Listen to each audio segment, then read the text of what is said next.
Assalamualaikum warahmatullahi wabarakatuh. Selamat pagi anak-anak. Semoga kita semua selalu dalam keadaan sehat ya. Amin. Hari ini kita akan belajar akidah akhlak tentang beriman kepada qada dan qadar. Namun, sebelum memulai pembelajaran, marilah kita mengucapkan lafaz basmalah. Bismillahirrohmanirrohim.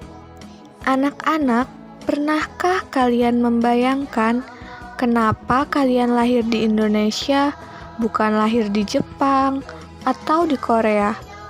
Pernahkah kalian berpikir, kenapa saya lahir dari orang tua yang saat ini, bukan lahir jadi anaknya presiden misalnya? Itu semua merupakan qada, ketetapan dari Allah Subhanahu wa Ta'ala.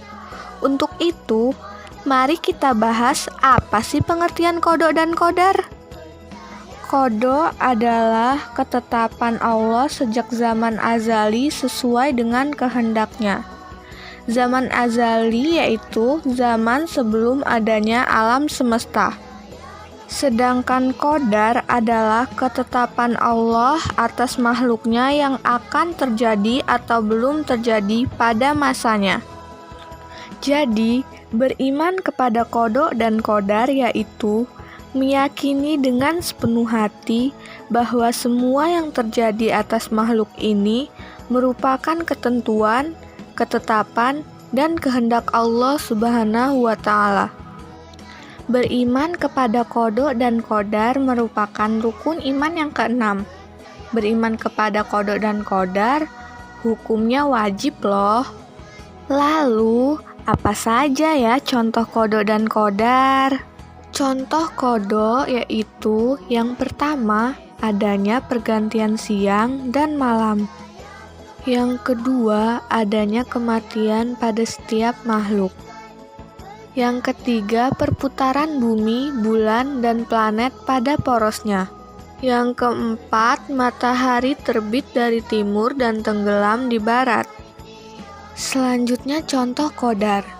Yang pertama, jika ingin juara kelas, maka harus belajar dengan sungguh-sungguh.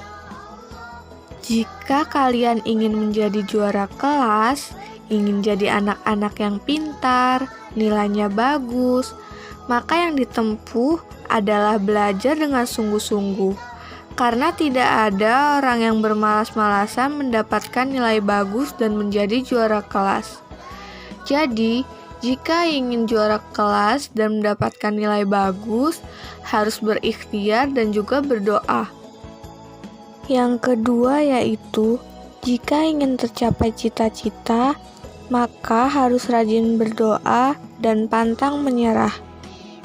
Jika kalian ingin jadi dokter misalnya, maka kalian harus rajin belajar dan juga rajin berdoa agar cita-cita kalian dapat tercapai.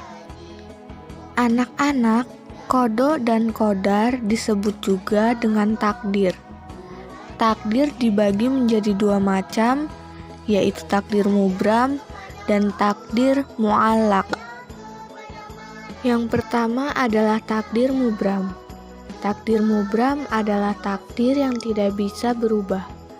Contohnya, lahir dari suku apa, orang tuanya siapa, jenis kelaminnya apa, kematiannya bagaimana, kapan, itu semua tidak bisa berubah. Yang kedua adalah takdir mu'allaq. Takdir mu'allaq adalah takdir yang dapat diubah oleh manusia dengan usaha dan juga doa. Contoh takdir mu'allaq yaitu orang sakit harus berobat. Manfaat beriman kepada qada dan qadar yaitu membuat hidup ini penuh makna dan keikhlasan. Itulah materi kita pada hari ini. Tugasnya yaitu kerjakan soal bagian 2 dan bagian 3 yang ada di buku Salam halaman 45. Tetap semangat, selalu ceria, semoga sehat selalu ya. Ibu akhiri, wassalamualaikum warahmatullahi wabarakatuh.